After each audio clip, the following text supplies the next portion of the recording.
श्रेष्ठतम होती। मतलब विद्वानों का मत है कि अगर गीता प्रेस से प्रकाशित कुछ है तो निश्चित है कि वो प्रमाणित होगा।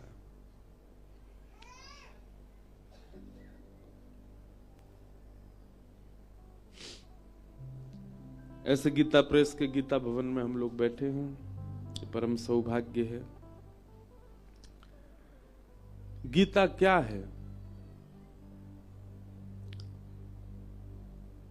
अगर समस्त शास्त्र समस्त ग्रंथ सबका एक रस रूप देखना हो तो श्रीमद् भगवत गीता में वो आपको मिल जाएगा। रामचरितमानस में भी जो ज्ञान अभिसंचित है, वाल्मीकि रामायण में भी जो ज्ञान अभिसंचित है, श्रीमद् भागवत में जो ज्ञान अभिसंचित है, सबका सार गीता में आपको प्राप्त हो जाएगा। एकम शास्त्रम, एक ही शास्त्र गीता सब ज्ञान देने में सक्षम है। आज सुबह ही मैं कहीं सुन रहा था, कोई बालक कह रहे थे कि हमारे हिंदू वैदिक सनातन धर्म के लोग बाग ये नहीं जानते कि गीता जयंती कब होती है, पर ये जरूर जानते हैं कि क्रिसमस 25 दिसंबर को होता है। ये जरूर जानते हैं कि न्यू ईयर जनवरी की पहले वीक में होता है।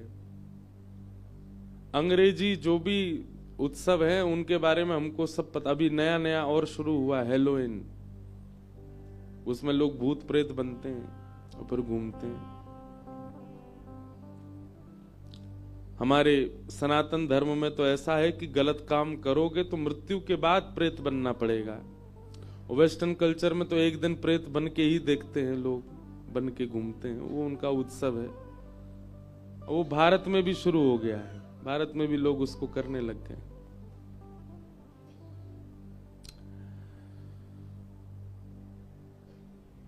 सबसे बड़ा परिवर्तन करने की आवश्यकता है हमारे स्कूलों को। मैं भी स्कूल में पढ़ा हूं, मैं अपने स्कूल से बहुत प्रेम करता हूं। अभी वहां के एनुअल फंक्शन में चीफ गेस्ट भी बन के जाऊंगा। लेकिन एक बात आप लोग बहुत ध्यानपूर्वक सुनिए और सब लोग अब बैठ जाओ, कोई भी इधर उधर ना घूमे। हमारी हाथ जोड़ के प्रार्थना कथाक्रम में। हमारे स्कूलों में बढ़ चढ़ कर करके वेस्टर्न कल्चर के प्रोग्राम्स को मनाया जाता है, पर गीता जयंती का उत्सव नहीं मन रहा होगा आज स्कूलों में। सारे स्कूलों में क्रिसमस की तैयारी होती है, और तैयारी ऐसी नहीं होती है। 15 दिन पहले से बच्चों से कहा जाता है चार्ट बना के लाओ, डायग्राम्स बना के लाओ, ये बना के लाओ, क्रिसमस की तैयारियां करो, बाहर फॉन्ट्स बनाओ, मैरी क्रिसमस। बच्चे जो हैं वो रेड कलर के कैप पहन के आएंगे, फिर एक टीचर सेंटा क्लॉज बन करके आएगा, वो सारी क्लासेस में जाएगा। अब बचपन से बच्चों ने वो देखा है तो वो कैसे भूल जाएंगे? इसमें एक कारण और है।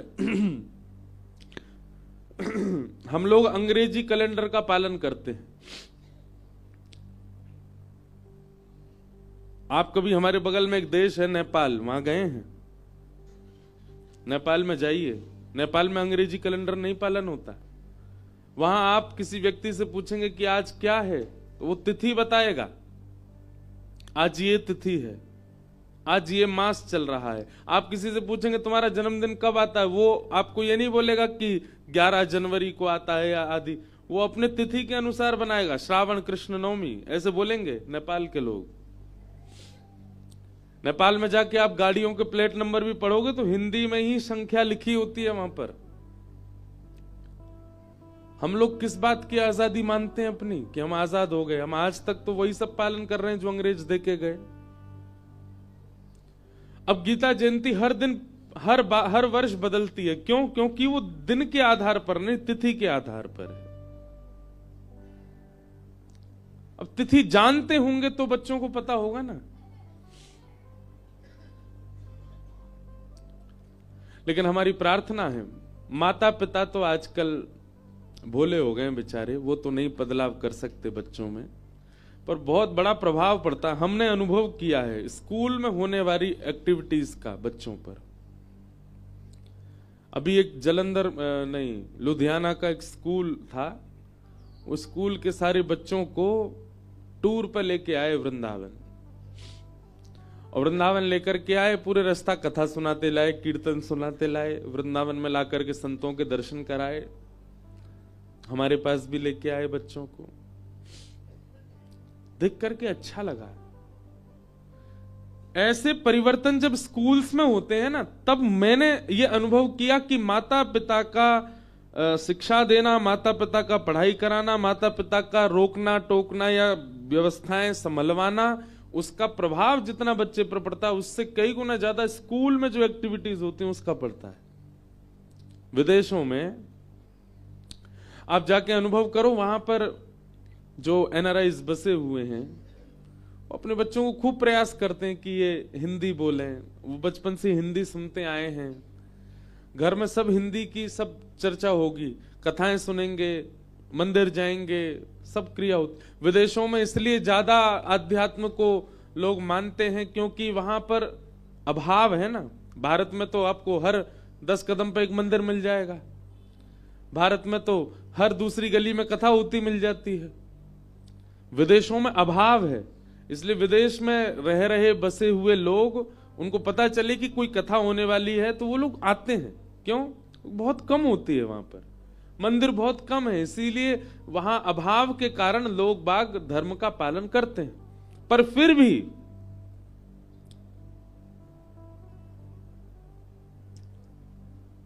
वहां बसे हुए लोग अपने बच्चों को नहीं संभाल पाते। ऐसा नहीं है कि सब लोग बिगड़ जाते हैं, पर अगर हमसे पूछें, हम तो बहुत जाते रहते हैं, तो 75-80% हिंदू वासियों के बच्चे वो हिंदी नहीं बोलते, जबकि बचपन से हिंदी सुनते आए हैं। वे लोग कल्चर का पालन नहीं करते, जबकि बचपन से सब देखते आए हैं। इसका मतलब क्या है कि घर की व्यवस्था चाहे जैसी भी हो, विद्यालय और ये जो कॉलेज यूनिवर्सिटीज हैं, इनका प्रभाव बहुत पड़ता है बच्चों पर। आज गीता जयंती है, यही क्रिसमस होता, यही न्यू ईयर होता, पूरे देश की छुट्टी होती।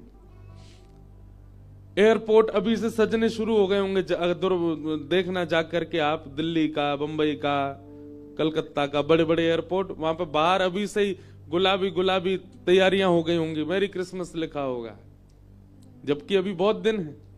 हमारा भी दुर्भाग्य कि हमको भी पता है कि वो 25 को ही होगा, ये नहीं पता कि 25 तारीख को तुलसी दिवस भी हुए। सबसे बड़ा दिन माना जाता है।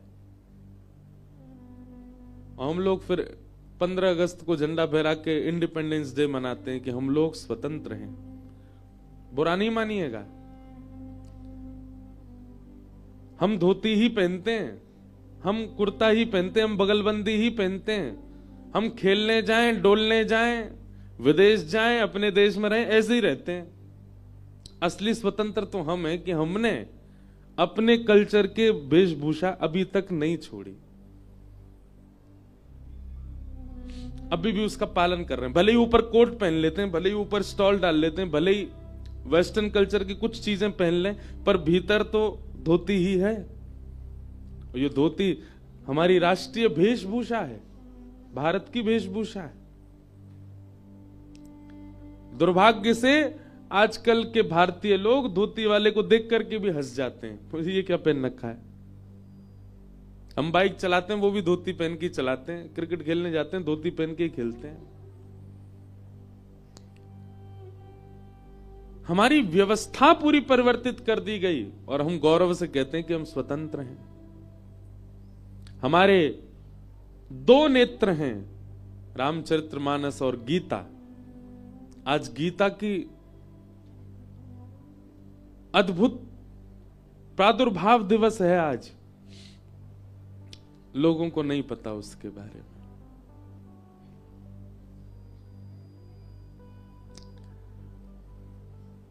तो हमारी प्रार्थना है, जितने भी अगर यहां कोई टीचर बैठे हैं, जितने भी स्कूल्स हैं भारत के, क्योंकि कॉलेज में भी परिवर्तन करने से कोई फायदा नहीं है। हम जाते हैं कई कॉलेज के सेमिनार्स में, लेक्चर देने, वहां भी बच्चे, अब निर्माण तो स्कूल में ही होता है, वहां परिवर्तन बहुत जरूरी है। कुछ ना भी करें, कम से कम हमारे स्कूल्स के जो व्यवस्थाएं हैं वो ऐसी हो जाएं कि कम से कम गीता जयंती, ऐसे उत्सवों को तो श्रेष्ठ मन। आप देखो, दशहरा लोग मनाते हैं, रामनवमी लोग मनाते हैं, जन्माष्टमी लोग मनाते हैं, वह सब मनाना, आप ठाकुर जी का जन्मोत्सव मना रहे हो, आप विजयदशमी उत्सव मना रहे हो, आदि आदि मना रहे हो, पर इन सब को मनाने का कारण क्या है? वो तो गीता में लिखा है ना, उसका उत्सव तो मनाना आवश्यक है। एक प्रकार से यदि मैं कह दूं तो कोई अतिशयोक्ति नहीं। गीता जयंती का मतलब किसी ग्रंथ की जयंती नहीं है। गीता जयंती मतलब शब्द रूपी कृष्ण की जयंती है। हम लोग जन्माष्टमी के दिन श्री कृष्ण जन्माष्टमी मनाते हैं, कृष्ण प्रकट हुए, पर आज के दिन श्री कृष्ण की वाणी प्रकट हुई, वांग में श्री कृष्ण प्रकट हुए।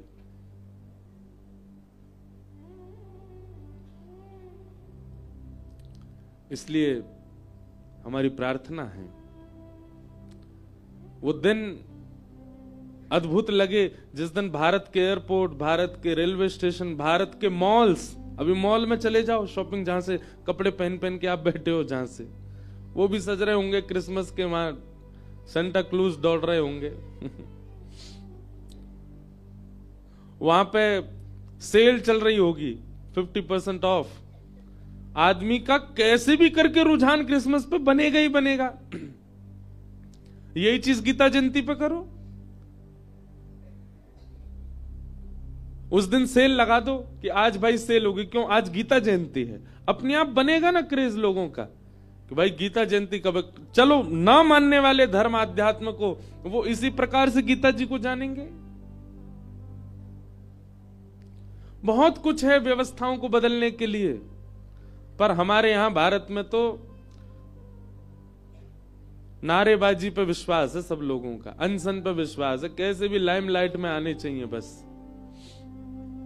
व्यवस्था बदलवाने के लिए कोई आगे नहीं आता। और हमारा ये विषय नहीं है, हमारा विषय तो कथा है। मैं तो कभी बाहर की चर्चा करता ही नहीं मंच से, पर आज सुबह से मैं मौन ही था। मैं वैसे मौन ही रहता हूं, कथा के बाद भी कई लोग बोलते हैं बोल क्यों नहीं रहे। परसों तो एक मैया मुझसे बोली ऐसे तो मत करो, हम राधे राधे बोल रहे। मैंने कहा मैया मेरा मौन रहता कथा के बाद। सुबह से यही सोच रहा था, आज गीता जयंती के सारे उत्सव केवल संतों के यहां मन रहे होंगे, केवल आश्रमों में मन रहे होंगे, केवल जो आध्यात्मिक लोग हैं, जो कथा वक्ता आदि हैं, इनके यहां मन रहे होंगे। इस विश्व की जिसने रक्षा की, उनका उत्सव केवल संतों के यहां मन रहा है, विश्व में नहीं मन रहा है। ये दुर्भाग्य है हमारा।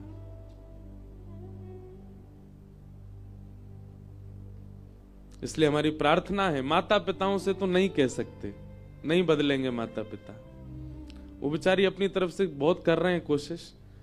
परिवर्तन तो स्कूलों से ही हो सकता है। यदि वहां की व्यवस्था में, वहां के, हम ये भी नहीं कह रहे गीता पढ़ाओ स्कूलों में, बच्चों की थोड़ी इच्छा तो जागृत करवाओ, उनकी थोड़ी लगन तो लगवाओ गीता से। वो कैसे होगा? ऐसे ही करना पड़ेगा। अब होता है गीता जयंती पर बहुत स्कूलों में होता है, पर सब में नहीं होता। क्रिसमस सब जगह होता है, न्यू ईयर सब जगह होता है, गीता जयंती भी सब जगह हो। हमने अभी अभी एक ग्रंथ मंगाया, गीता प्रबोधिनी। मंच पर बैठती मुझे याद आया स्वामी श्री राम सुखदास जी, जिन्होंने इस पृथ्वी को पवित्र किया, इस भूमि को पवित्र किया, जहां बैठ के आप कथा सुन रहे हो। यहीं विराजते थे महाराज जी, जिनका एक बहुत प्रसिद्ध स्लोगन है, सबको याद होगा, हे नाथ मैं आपको कभी भूलूं नहीं। स्वामी श्री राम सुखदास जी महाराज, ये गीता भवन में ही, यही इन्हीं वृक्षों के नीचे बैठ कर के महाराज जी ने साधना की। उनके द्वारा आज हम पहली बार मंच से कह रहे हैं, उनके द्वारा लिखित मतलब भगवत गीता का एक तो सीधा अर्थ, और फिर उसके बाद स्वामी जी का जो उसके प्रति भाव है, दृष्टिकोण है, अगर वो सूक्ष्म रूप में देखना हो तो आप गीता प्रबोधिनी, गीता प्रेस गोरखपुर की आज ही खरीदिएगा। आज गीता जयंती है, और खरीदने के बाद नित्य 4 श्लोकों का अर्थ पढ़िए। श्लोक का सीधा अर्थ, और फिर स्वामी जी की भावना क्या है उस श्लोक के प्रति। आपको अनेक प्रश्नों के उत्तर मिल जाएंगे। हम वैसे गीता प्रवचन करते नहीं, लेकिन कभी कभी गीता जी का आश्रय लेकर के कथाओं में कई भाव कहते हैं। श्रीमद् भगवत गीता में अनेक श्लोक ऐसे हैं जो वैसे तो पूरी गीता ही करणीय है, अपने जीवन में उतारने योग्य है, परंतु 2 युगल श्लोक हैं भगवत गीता में। युगल श्लोक बोले तो मतलब एक बोलेगा तो दूसरा संग में बोलना ही पड़ेगा, नहीं तो वो पूरे नहीं होंगे। और उस श्लोक का इतना सुंदर अर्थ है, सब लोग मेरे साथ में, अब बोल तो कैसे पाओगे, याद तो होंगे नहीं, पर हम ही बोल देते हैं। ध्यायतो विषयां पुंस संगस्तेषु उपजायते संजात संजायते कामात् क्रोधोऽभिजायते क्रोधात् भवति सम्मोहात् सम्मोहात् स्मृतिविभ्रमा स्मृतिभ्रंशात् बुद्धिनाशो बुद्धिनाशात् विनश्यति। भगवान, ये श्लोक पता है कैसा श्लोक है? हर व्यक्ति को अपने वॉलपेपर पे, अपने फोन के वॉलपेपर पे इस श्लोक लिख के रखना चाहिए। वॉलपेपर लगाओ इस श्लोक का, अपने फोन का जो कवर होता है उस पर पीछे लिखो, नित्य इस श्लोक को देखो। भगवान आपको नाश से, विनाश से बचने का कारण बता रहे हैं इस श्लोक में। भगवान कहते हैं व्यक्ति के सर्वनाश का कारण क्या है, ये पूरा भगवान ने एक साइकिल बताई है इन 2 श्लोकों में। बहुत ध्यान से सुनिएगा। ध्यायतो विषयां पुंस, हमारे विनाश का सबसे पहला बीजारोपण कब होता है? सब लोग इधर देखिएगा, और जो सो गए उनको उठा दीजिएगा। हमारे विनाश का सबसे पहला बीजारोपण कब होता है? जैसे ही हम विषय का ध्यान करते हैं। विषय का मतलब, मान लीजिए आप पीते नहीं हैं, आप खाते नहीं हैं, आप कुछ गलत करते नहीं हैं, लेकिन आप सोच रहे हैं कभी पी के देखूंगा होता क्या है। ठाकुर जी कहते हैं जिस दिन आपने ध्यान किया, ध्यायतो विषयां पुंस, मेरे सारे मित्र धुआं उड़ाते हैं, एक बार मैं भी तो देखूं। अब आपने किया नहीं है, वो केवल सोचा है। भगवान कहते हैं जैसे ही आपके ध्यान में विषय आता है, बीजारोपण उसी समय हो जाता है। अब वही लेके जाएगा आपको विनाश तक। ध्यायतो विषयां पुंसः संगस्तेषुपजायते, विषय का ध्यान करने से उसमें संग करने की इच्छा प्रकट होती है। उसको भोगने की इच्छा कहां से प्रकट हो जाती है? हमने सुना है मदिरा बहुत कड़वी होती है, लेकिन व्यक्ति कितने चाव से पीता उसको। क्यों? क्योंकि कभी ना कभी उसने ध्यान किया था। ध्यायतो विषयां पुंसः, विषय का ध्यान करते ही वो ध्यान ही एक दिन उसके संग तक ले जाएगा। ध्यायतो विषयाम पुंसः संगस्तेषु उपजायते संगात संजायते कामः। अब देखो यहां बहुत सारे उत्तर मिलेंगे आपको। भगवत गीता अद्भुत है। जैसे ही आप संग करने के लिए जाएंगे, मतलब पहले तो आपने विषय का ध्यान किया, अब विषय भोगने के लिए जब आप तत्पर हुए और विषय को भोग लिया, तो वही विषय भोग से आपके भीतर एक दुर्गुण प्रकट हो जाएगा, काम। क्या प्रकट होगा? काम। व्यक्ति के अंदर उत्ताल काम यदि है तो निश्चित है कि वो बहुत भोग भोगता है, बहुत विषय भोग रखे हैं उसने, इसलिए उसके अंदर काम प्रचंड रूप धारण करके है। विषय का ध्यान करते हैं तो ध्यान से भोगने की इच्छा होती है, और विषय जब हम भोग लेते हैं तो विषय भोग से हमारे भीतर काम उत्पन्न होता है। और काम जब आता है तो अपने प्रिय मित्र को संग लेकर के आता है। काम के प्रिय मित्र का नाम क्या है? अच्छा, अब एक चीज बहुत ध्यान से सुनना। काम जो है ना, वो दिखता नहीं मानव का। किसी किसी को ही पता चलता है कि इस व्यक्ति के अंदर काम है, लेकिन काम का एक रिप्रेजेंटेटिव होता है जो हमारे सबके मुंह पे दिख जाता है, और उसका नाम क्या है? कामात क्रोधो विजायते। अगर व्यक्ति के अंदर अति से ज्यादा क्रोध है तो इस बात का प्रमाण है कि उसके भीतर काम है। काम के मित्र का नाम है क्रोध।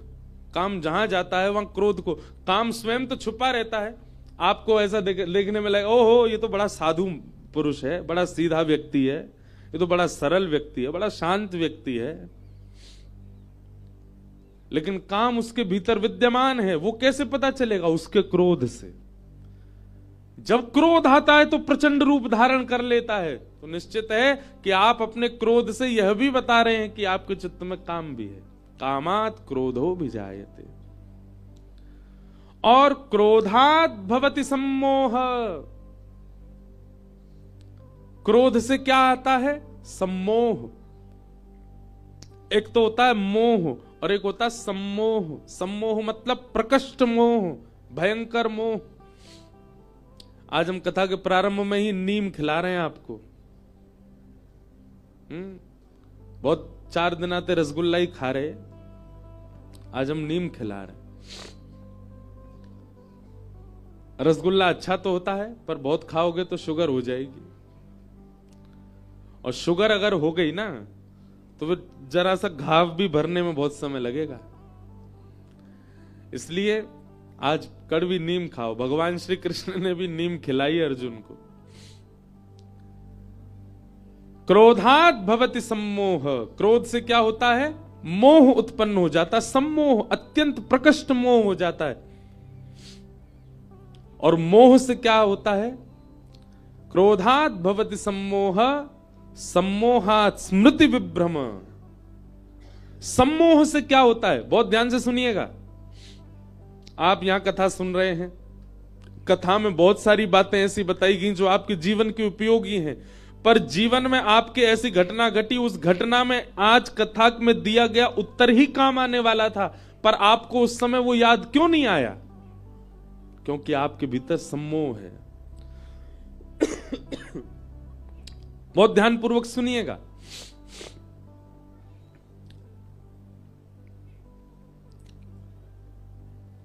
ज्ञान सुनना बड़ी बात नहीं है, पर जरूरत समय पर ज्ञान जो सुना है वो काम आ जाना, ये बड़ी बात है। वो काम नहीं आता, लोग भूल जाते हैं। जब जीवन की परिस्थिति डामाडोल होती है, उस समय कथा में सुना गया ज्ञान काम आना चाहिए, पर जब स्थिति डामाडोल होती है तो उस समय हम ज्ञान ही भूल जाते हैं। क्या सुना था हमने कथा में? और ये किस कारण से होता है? सम्मोह जब होता है चित्त में तो स्मृति भ्रंशात, स्मृति चली जाती है हमारी, जरूरत पड़ने पर नहीं आएगा काम। अच्छा एक बात बताइए, क्या रावण को नहीं पता था कि सीता जी का हरण उसने गलत किया? पता था, ज्ञान था, पर लागू नहीं कर पा रहा अपने जीवन में। महाभारत में दुर्योधन कहते हैं, जानाम्य धर्मम नच में प्रवृत्ति, जानाम्य धर्मम नच में निवृत्ति। मैं जानता हूं, स्वयं धृतराष्ट्र कह रहे हैं, कौरवों के पिताजी, मैं जानता हूं धर्म क्या है, पर पता नहीं क्यों मेरी प्रवृत्ति नहीं हो रही है। और मैं जानता हूं अधर्म क्या है, पर पता नहीं क्यों मैं उससे निकल ही नहीं पा रहा हूं। ये धर्म को जानते हुए भी उसको, क्या मांस खाने वाले लोगों को नहीं पता कि ये गलत है? क्या मांस खाने वाले लोगों को यह नहीं पता कि इसको हम किसी जीव को खा रहे हैं, किसी व्यक्ति के मृतक लाश को हम लोग प्लेट पर परोस करके पा रहे हैं? क्या उनको ज्ञान नहीं है? ज्ञान है, ज्ञान है, पर ज्ञान का बुद्धि में स्थित होना और आपके व्यवहार में स्थित होना यह आवश्यक होता है। और यह तभी होता है जब सम्मोह चित्त में ना हो। गीता सामान्य नहीं है, गीता साधारण सी किताब नहीं है। अपने जीवन को ऐसे पलटने की सामर्थ्य रखती है गीता। एक एक प्रश्न का उत्तर, एक एक स्थिति का उत्तर गीता में। भगवान कह रहे हैं ज्ञान सबको है, सबको पता है, पर उसको लागू क्यों नहीं कर पा रहे? मदिरा पीने वाले को नहीं पता कि यह गलत है, बुरा नहीं मानिएगा, पर हर गलत करने वाले को पता होता है कि मैंने जो किया वो गलत था। सबको पता होता है। ज्ञान सबको था, तो फिर लागू क्यों नहीं कर पाए? भगवान कहते हैं बुद्धि नाश हो, स्मृति भ्रंशात बुद्धि नाशो, बुद्धि नाशात प्रणश्यति। और बुद्धि का नाश होते ही उसका सर्व जीवन का सर्वनाश हो जाता है। कहां से शुरू हुई थी कथा? ध्यायतो विषयाम पुंस। विषय का हमने ध्यान किया, वही ध्यान हमको संग की ओर ले गया। संग से हमारे अंदर काम प्रकट हुआ, काम से हमारे अंदर क्रोध प्रकट हुआ, क्रोध से हमारे अंदर सम्मोह प्रकट हुआ, सम्मोह से मिले हुए ज्ञान की स्मृति चली गई, और स्मृति जाती बुद्धि नाश हो गई, और बुद्धि नाश होती हमारा नाश हो गया। इससे बड़ा और क्या चाहिए आपको? ठाकुर जी ने अपने नाश को बचाने का पूरा कारण बता दिया भगवत गीता में, फिर भी लोग नहीं समझ पा रहे। कथा केवल सुननी नहीं है, वो आपकी स्मृति में। और हम एक बात बताएं आपको, आपका मन किस स्थिति में है इसका पैरामीटर अगर है तो वो है आपके स्वप्न। आप स्वप्न में क्या देखते हो? आपको स्वप्न में क्या दिखता है? एकांत में बैठते हो तो आपकी क्या विचारधाराएं चलती हैं? आप नेत्र बंद करते हैं तो कैसा दृश्य दिखता है? यह आपकी मन की स्थिति बताता है। स्वप्न सामान्य चीज नहीं है। स्वप्न में यदि वो दिखता है जो नहीं दिखना चाहिए तो यह आपके चित्त की स्थिति बता रहा है। आप कितनी भी कथा सुन लीजिए,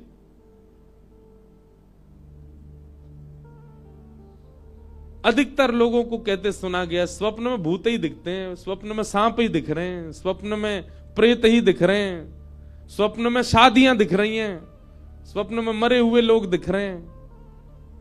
कभी ठाकुर जी क्यों नहीं दिखते? आपकी मन की स्थिति है स्वप्न। आपका आंतरिक मन कैसा है? इसलिए भैया गीता में भगवान कह रहे हैं तन संवारना इतना आवश्यक नहीं है जितना आवश्यक मन को संवारना है। और मन को संवारने के लिए आपको अपना ध्यान संभालना पड़ेगा। ध्यायतो विषयाम पुंस। विषय सब लोग जानते हैं। विषय किसको कहते हैं? हर वो वस्तु जिससे भोग भोगते हैं, हर वो वस्तु जिससे संसार के सारे भोग भोगे जाते हैं, वो सब विषय कहलाते हैं। हर वो वस्तु जिससे आप अपने समाज से, अपने धर्म से, अपने सनातन भाव से, अपने भगवत भाव से दूर होते, वो सारी विषय वस्तु कहलाई जाती। उसका ध्यान भी नहीं करना है, कितना कठिन काम है। क्योंकि विषय का ध्यान ही आपको नाश की ओर ले जाएगा।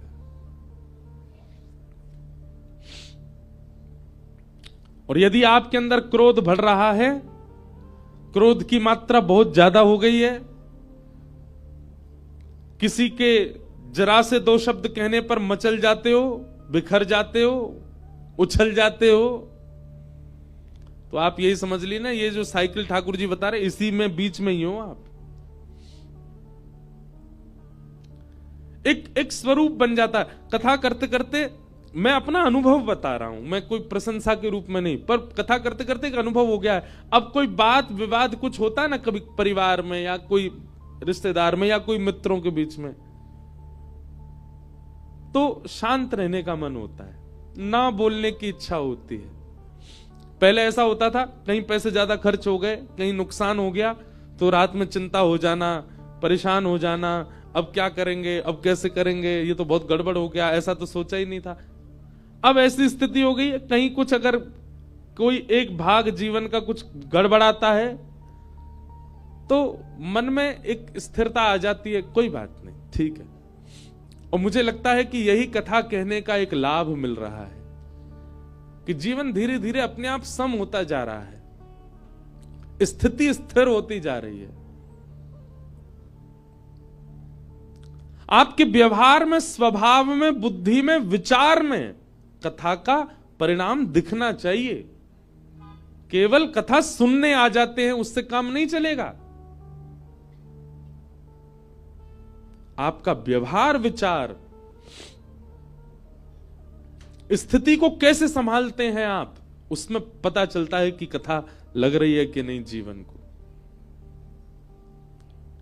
ऐसी गीता जी का आज जयंती महोत्सव है। मुझसे कई बार इंटरव्यूज में पूछा गया कि आप आज के युवाओं को क्या कहना चाहते हैं। मैंने हर जगह एक ही बात कही, गीता में सबसे सुंदर श्लोक है भगवान का, असोच्यान्नन्व सोचस्त्वम। भगवान कहते हैं, अर्जुन तुम जिस चीज का चिंतन करके बहुत चिंता कर रहे हो, जिस चीज का चिंतन करके, चिंता करके तुम स्थिर हो गए हो, वो चिंता करने का विषय ही नहीं है, उसको चिंतित मत करो। आज के बाद कभी भी चिंता हो, बेटा की हो गई, बेटी की हो गई, पत्नी की चिंता हो गई, परिवार की चिंता हो गई, कई लोगों को तो यही चिंता हो जाती है कि आज हमारे मन की पसंद की दाल नहीं बनी, यही चिंता का कारण है। जब भी चिंता हो तुरंत नेत्र बंद करके विचार करना, असोच्यान्नन्व सोचस्त्वम। मैं जिस चीज की चिंता कर रहा हूं वो चिंता का विषय ही नहीं है, और स्वयं को संभालो, निकालो उस चीज से आगे।